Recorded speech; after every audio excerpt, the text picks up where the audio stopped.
Okay, it's the next day and Aves is all hardened up so you can see what's going on. As I'm working on it and as I was sculpting it, I don't have a specific, hair I'm looking at. I'm just kind of winging it. I like to just throw Aves on and just start, using the paintbrushes and doing streaks of hair, pending, pushing, warping, waving, just whatever I could come up with. I use my X-Acto knife a lot to cut in strands, help me dig into the Aves a little bit better. And so what I wanted to do as I was sculpting it, when I did this piece, I decided I like seeing this headgear and I like seeing the ear. Because this ear at the end might get a little bit covered because I'm going to have it kind of waving down and around. So the idea is that the hair is kind of flopping this way around like she's in the wind. So that's the idea. I don't, know how it's going to work out, but this gives you an idea of what's going on. As we start working out details and I sand down this and I get this cleaned up, I'll add a couple extra strands around in here. I'll clean up the tips a lot more.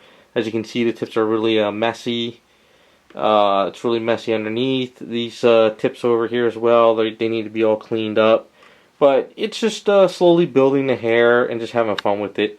I know a lot of guys who sculpt from scratch and sculpts, they have a drawing of with the hair and they kind of know what they want. I just like to wing it. I like to have fun, and I always do piece by piece by piece. And because with Aves, I would love to do the whole hair in one shot, but with Aves, you only get that 3-hour work time, and all the stuff I'm showing you on these videos is like probably within that hour or two work time for each section, and then it starts to harden up, and then I get a lot of extra Aves just sitting there. That's all. It's just I gotta run with it.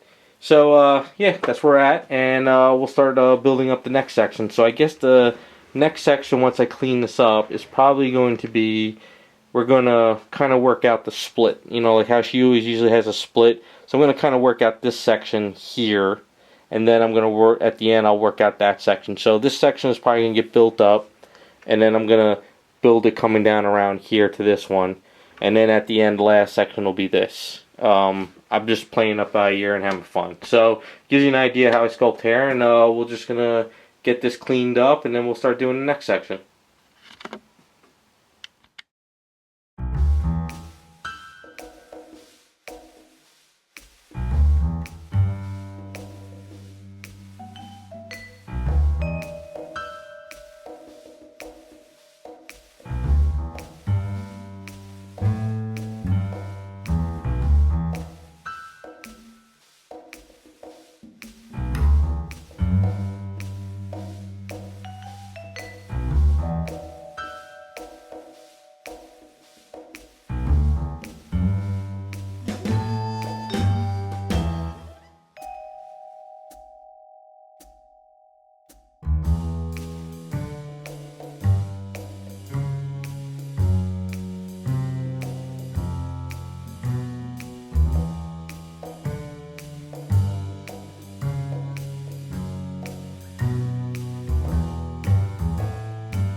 Alright guys, so as you see I'm building up in that section now. So I got this hair flowing over here and it's going to be going that way. And I kind of like the way this is working. I mean, things can change once I get the other part of our hair. So the next part is going to have a big flow coming up and then coming down and around. Because I want the hair, of course, coming like that. So just having fun with it. As you can kind of see, it's just building up. I got to sand this down yet before I start working on it a little bit. But there you go. Just keep building hair, going with a flow, just wavy, curly, and just, you know, messing around with it. So let's get back to work on this.